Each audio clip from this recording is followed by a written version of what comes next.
Thank you for joining Shelby and me as we continue reading October Sky.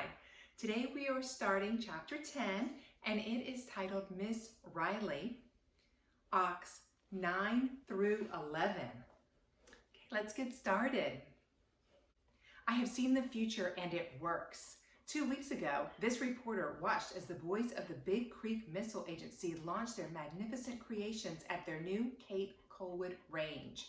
As their silvery missiles leapt from the concrete pad and soared away into the sky, my mouth dropped open. So enthralled was I at the glorious sight of their rockets scrambling towards space. They also have their failures. I got to hunker in their bunker and dodge shrapnel with these brave lads. But they are not the kind of boys who give up. This reporter is telling one and all who read these words, if you have any hope of understanding what the grand and glorious future holds for all who dare seize it, you must come to see the Rocket Boys of Colwood. The McDowell County Banner, August 1958. The first day back to school in 1958 also began the first day of the football suspension. Instead of swaggering heroically through the halls in their green and white leather jackets, Jim and the football boys trudged to class sullen and trigger sensitive to insult. Usually, at the beginning of the academic year, the team would be nearing their first game and the school would be focused on them. All they had to do was crook their fingers and the girls would come running, eager to be known as the girlfriend of a member of the exalted Big Creek team. This year, it seemed they looked more lumpy than muscled, more bullet-headed than bright, and oddly tainted. They were still quite capable of wiping the floor up with me, so I kept my distance and recommended that the other Rocket Boys not tease them either. But it's so tempting, Quentin snickered as we walked down the hall. Look at them, like lost sheep. We were soon to learn that more had changed at Big Creek than the lack of football.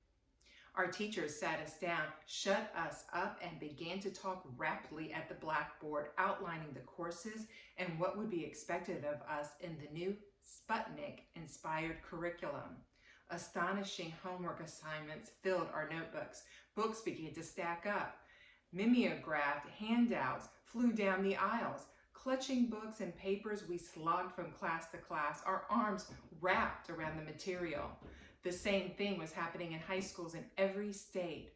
Sputnik was launched in the fall of 1957. In the fall of 1958, it felt to the high school students of the United States as if the country was launching us in reply. Hi y'all, a pretty 10th grade girl said to Quentin and me in the hall between classes. Will you be at the dugout this Saturday? Hope so. I'd love to dance. She skipped past a cluster of football boys without so much as a glance. They looked at Quentin and me with murder in their eyes. Wow, Quentin said, that's never happened before. We've never been written up in a newspaper before either, I reminded him. As we passed the trophy case, I saw Valentine. She was standing alone, her books held to her chest. She was wearing a plaid skirt and a tight black sweater, and her hair was tied back in a ponytail, an ebony shimmering waterfall. She looked sort of doleful. Hi, Sonny, she said, her eyes lighting up at the sight of me. You want to go to the band room and neck? I was sure Valentine was only kidding. After all, she was in the class ahead of me and nearly 2 years older. I came over to her. Sure, Valentine, I joked. Any day, any time. She seemed to search my eyes. You want to walk a girl to class? You bet.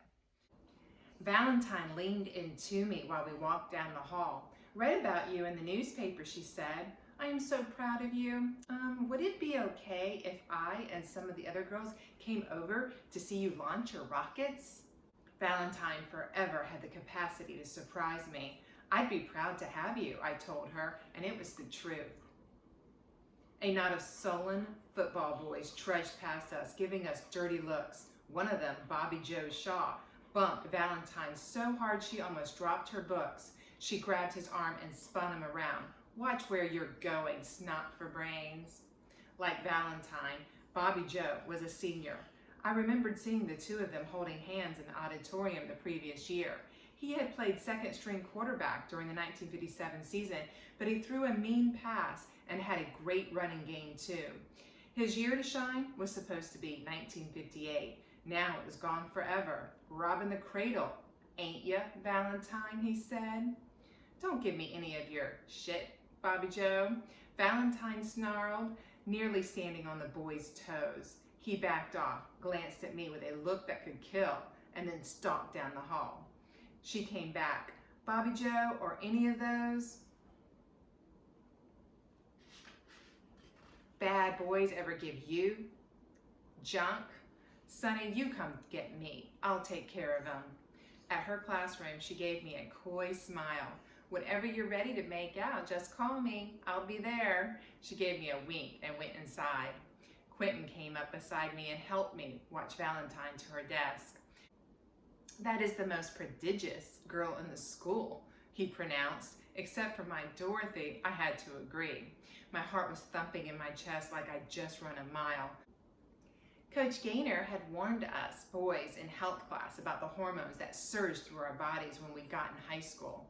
It'll pass, the great man had advised. Enjoy the sensations while you can, but don't act on them. If you realize they're not your brain talking, but just teenage boy crazy hormones, you'll be fine. At the end of the day, Dorothy hailed me outside as I headed to the bus. She was a vision in a white starched blouse and navy blue skirt. Coming over Sunday, she asked. I need help on plane geometry. I'll be there. She looked away, a little smile playing. I missed you all summer, she said in a soft voice. Really? I stammered. She nodded, her big blues fastened on me. I read about you too. All these cute little 10th grade girls have got their caps set for you, I'll bet. I'm just as jealous as I can be. I grinned like a complete moron at her. Don't be. I mean, Dorothy, I missed you too. There's so much for us to talk about. I just can't wait. Roy Lee came after me at a trot. He stopped and eyed Dorothy with obvious distaste. He just never tried to understand her perfection. Sonny, Jack's ready to go. He said you've got about 5 seconds or he's going to leave you here with Miss Priss.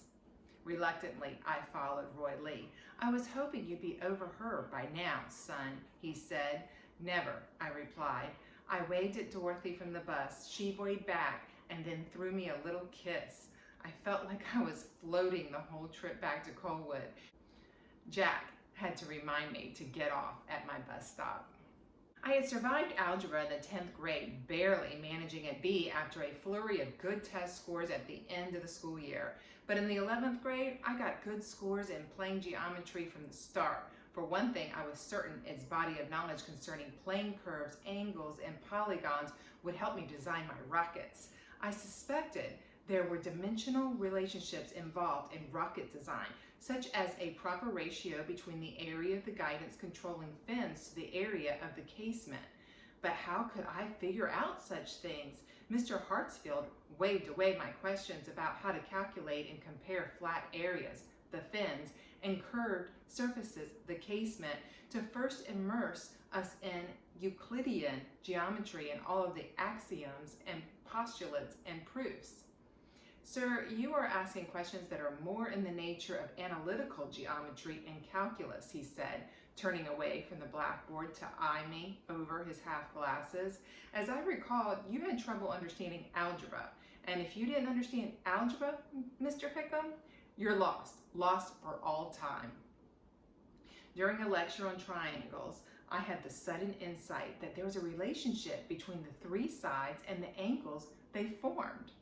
I asked about that, and Mr. Hartsfield looked me over, but not entirely disapprovingly. That, Mr. Hickam, is trigonometry. In due course, we will get to wherever it is your usually less supple mind is trying to take us. My usually less supple mind was trying to figure out how high our rockets were flying. I delved into Jake's book. Quentin, delighted to have it, did the same. Sitting together in the Big Creek Auditorium at lunch, we taught ourselves trigonometry. I had discovered that learning something, no matter how complex, wasn't hard when I had a reason to want to know it. With trig under our belt, all we would need to do was build some instruments to measure angles, and we would be able to calculate how high our rockets flew. I'll get right on it, Quentin promised. Oh, Sonny, you're so smart, Dorothy sighed on the couch in her living room when I told her how I was learning trigonometry. She leaned over and hugged me. That's for helping poor me on this old plane geometry. It was the perfect opportunity for a patented Roy Lee kind of move. I started to slide my hand around her shoulders, but she jumped up. Oh, my cookies are going to burn. Be right back. When she returned with a plate of chocolate chip cookies, she sat in the chair across from me and doled them out. I'm so glad we're friends, she said for about the millionth time. I didn't let it wear me down. I was making progress with her, one little step at a time. All through the fall, I thumbed over to war every Sunday afternoon so Dorothy and I could work on plane geometry. We worked well together. As we covered each postulate and theorem, it soon became clear that Dorothy actually understood their derivations better than I did. She was a good teacher, patiently explaining to me how each proof built on the other. She had a wonderful memory for details and never seemed to forget anything once she had committed it to memory. But I was a lot better than she was at mental visualizations. I had to draw a picture for Dorothy just to get her to understand that two lines were parallel if they were both perpendicular to a third line. Mr. Hartsfield did his best to give us a tool to do our work.